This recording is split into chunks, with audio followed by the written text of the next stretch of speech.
안녕하세요. 제주대학교 국어국문학과 강문중 교수예요. 자, 오늘 여러분들에게 소개해 드릴 것은요, K-뷰티입니다.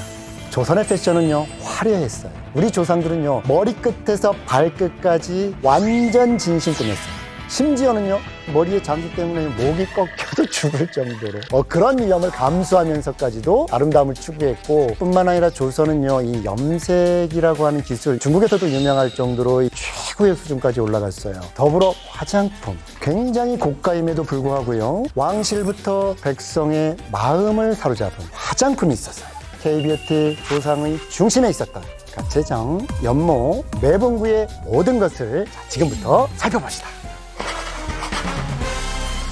자, 조선시대 때 가발 얼마나 인기가 많았던 걸까요? 여러분, 남성은요, 주로 갓근과 옥으로 만든 관자, 이 갓의 이제 장식품들입니다. 그리고 놀랍게도요, 조선 초기까지는 귀걸이를 했어요. 임진왜란 때 이제 잘려나간 귀가 조선인 건지 일본인 건지를 구별하기 위해서 귀를 보고 구멍이 뚫려 있으면 이건 조선인의 귀다라고 판명을 할 정도로 남성들의 귀걸이 문화는 조선 초에 굉장히 흥행을 했습니다. 자, 여성은요, 아주 풍성한 그 가채와 비녀, 그리고 이제 각종 놀이개로 이제 치장을 했습니다. 특히 머리숱이 많아 보이도록 덧넣은 머리를 다리라고 불렀는데요. 이러한 다리를 넣어서 머리를 풍성하게 꾸미는 것이 이제 유행이었던 거죠. 이것은 연산군 때 굉장히 절정에 이르렀어요. 연산군은 이제 1502년 공주들의 의뢰에 쓴다는 이유로 다리 150개를 이제 바치라고 하는 명령까지 내렸던 적이 있습니다. 왕실에서도 포기하지 못했던 가채,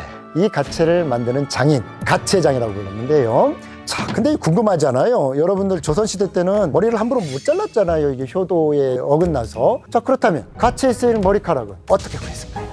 이 당시까지만 하더라도 인조모가 없었잖아요. 대부분 이제 실제 머리카락으로 만들었단 말이죠. 남성들은 상투를 만들 때 가운데 머리를 잘라요. 가장 예쁘고 아름다운 상투는요, 그러니까 계란보다 조금 키 큰, 이렇게 여러분이 손으로 이렇게 잡아보면 동그스름하게 되는 이 상투가 가장 맵시 있는 상투예요. 그런데 머리숱이 많은 사람들은 이 상투를 못 틀어요. 뭉툭하게 돼버린단 말이에요. 그러면 이것을 작고 예쁘게 하기 위해서 이 가운데 머리를 자르고 옆에 머리를 이렇게 모아서 상투를 틀면 머리숱이 많은 남성들은 아주 예쁘게 이제 만들 수 있어요. 이렇게 하는 거를 이제 패코친다라고 이야기를 하는데, 여성들은요, 그 머리카락으로 가채를 얹어 아름다움을 더했던 것이죠. 그리고 이 죄수들의 머리카락, 이것도 굉장히 많이 활용이 됐고요. 또 승려가 되기 위해서 머리를 자르잖아요. 이 머리도 가채를 제작할 때 썼습니다. 그래서 이 가채를 만들 때는요, 단순히 그냥 따은 게 그게 전부는 아니었어요. 걷어들인 머리카락, 대부분 다 남자들의 머리카락이죠. 그러다 보니까 이제 각각 모질이 전부 다 달랐습니다.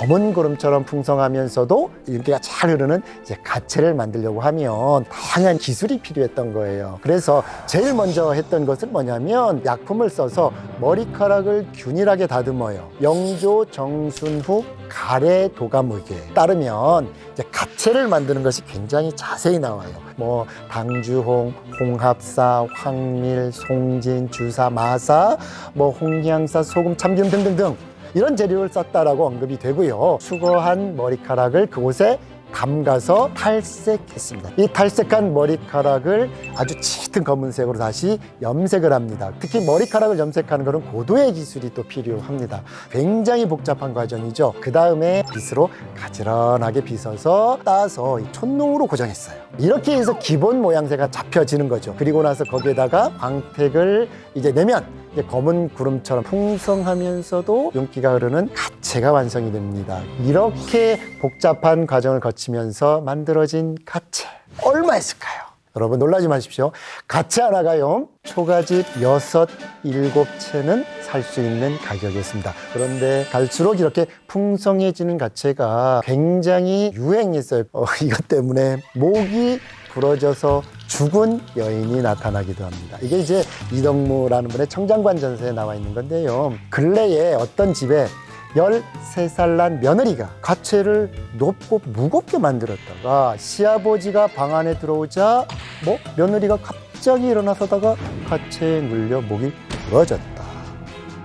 그러니까 이게 얼만큼 크고 무거웠는가를 우리가 가늠해 볼 수가 있죠. 이렇게 풍성해지고 커진 만큼 가격도 치솟았던 거지요. 가채로 인한 사치 풍조가요 정점에 달하자 가채 금지령이 선포되기에 이르릅니다. 사치는 물론이고 이게 죽음까지 발생을 했잖아요. 그러니까 영조는 이 가채를 금지시키는데 굉장히 중요하게 생각을 했어요. 그래서 쪽집머리를 하되 족두리로 장식하라라고 했지만 그러나 이게 잘 지켜지지를 않았어요. 결국 다시 가채를 사용하라고 명령합니다. 그러니까 정조 때도 마찬가지로 가채를 법적으로 금지하는 가채신금 3옥을 이제 만들게 되었는데요. 가채 금지를 법으로 공표하면서요. 한문으로 이제 그거를 초안을 잡고 한글로까지 번역을 해요. 그런데요. 가채는 인기가 식을 줄 몰라요. 왕이 금지하는 명까지 냈으니까 약간 자제하는 모습은 보여요. 크기도 조금 작아지고 그 다음에 모양도 조금 단순해지긴 하지만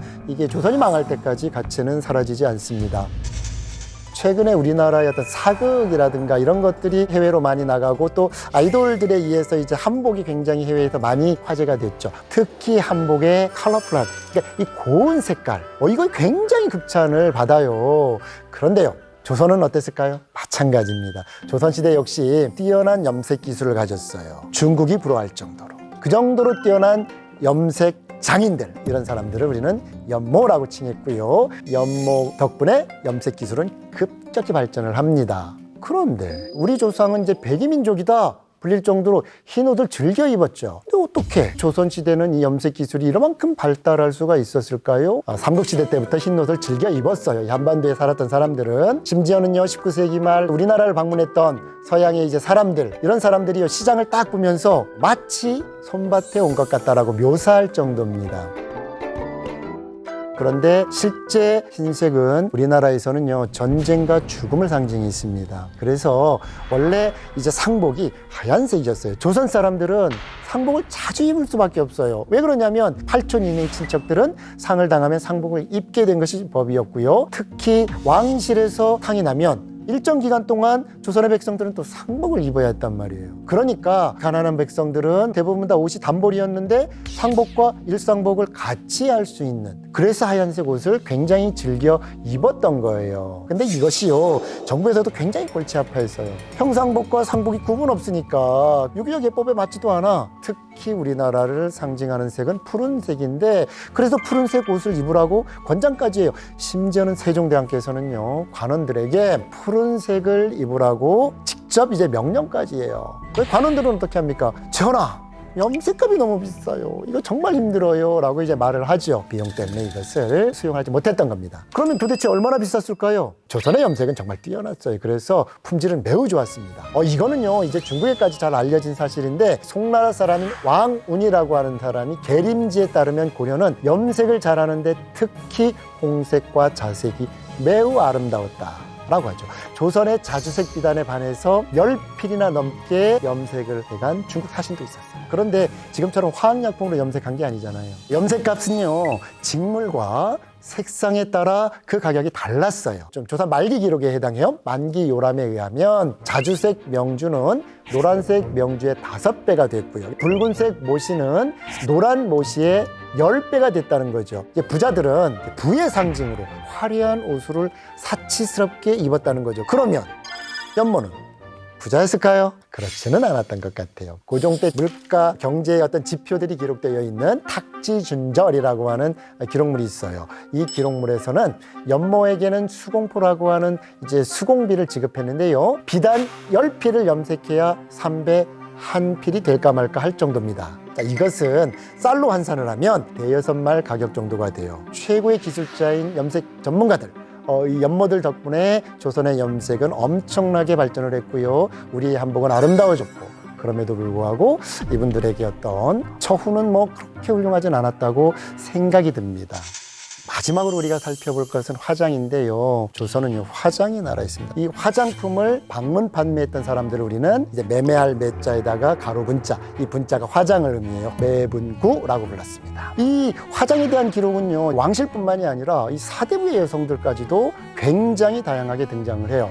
기생들을 왕실로 불려들여서 연희를 자주 했던 연산군.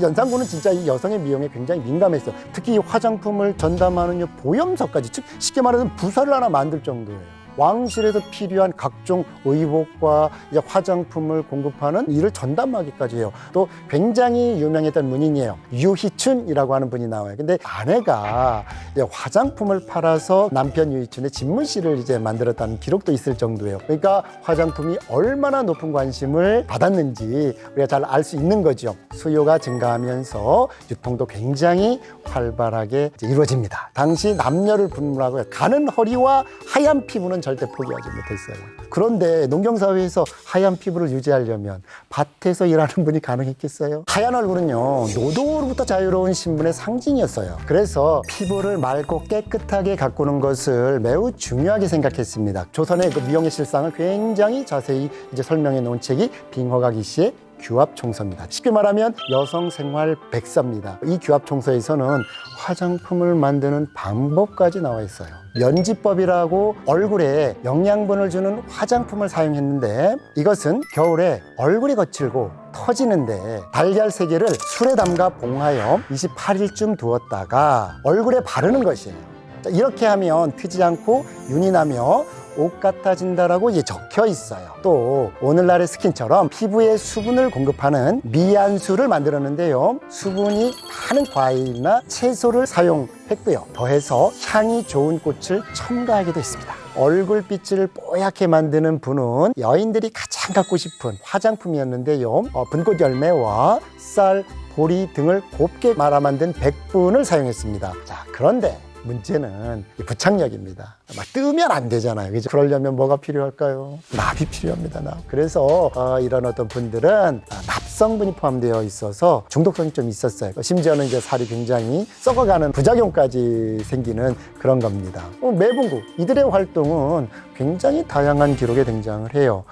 1488년 성종실록의 기록에는요, 매분구이면서도 로비스트로 추정할 수 있는 인물이 나와요. 망오지라고 하는 인물이 나오는데 여성인데요, 그녀는요 화장품을 판매하면서 남이 재물을 조정관리들에게 바쳐요. 그러니까 뇌물을 전달하는 전달책인 거죠. 1900년대 들어서면서 화장품 판매는 본격적으로 상업화되고 기업화되기 시작했어요. 황성신문이라고 하는 신문에 연록향이라고 하는 수입 화장품 광고로 실습니다. 특히 우리나라 최초의 화장품은 뭘까요? 박가분입니다. 박씨성을 가진 집안, 박가에서 만든 분이라는 뜻이에요. 특허제도가 시행되기 시작하면서 1918년에는 이게 특허국의 정식 상표로 등록이 됩니다. 19세기 말을 전후해서 이 화장품 판매업은 굉장히 상설화되기 시작했고 기업화되기 시작했다는 거죠. 다만 이 화장품 제조업체들은 동시에 이제 유통까지 담당하기에는 사실은 좀 역부족이었어요. 그래서 1960년대 중반을 거치면서 1980년대를 전후한 그 시대까지 우리가 말하는 화장품 방문 판매업자들은 화장품의 유통을 주도합니다. 자, 우리가 세계를 살펴보았죠. 이런 것들은 우리가 조선시대 때부터 아니면 그 이전 시대 때부터 우리의 어떤 미용산업이라고 하는 것을 가늠해 볼 수 있는 정보들인 거예요. 조상들은요, 매우 오래전부터 미용에 관련된 굉장히 수준 높은 기술을 가져왔었고요. 이것이 우리의 DNA 속에도 충분히 잠재되어 있던 겁니다. 그것이 지금의 어떤 기술력과 그리고 세계적인 안목과 맞아떨어지면서 이제는 그것을 세계를 어떤 선도할 정도의 수준까지 올라가게 됐던 거죠. 그 근원을 한번 찾아보는 시간이 됐으면 합니다.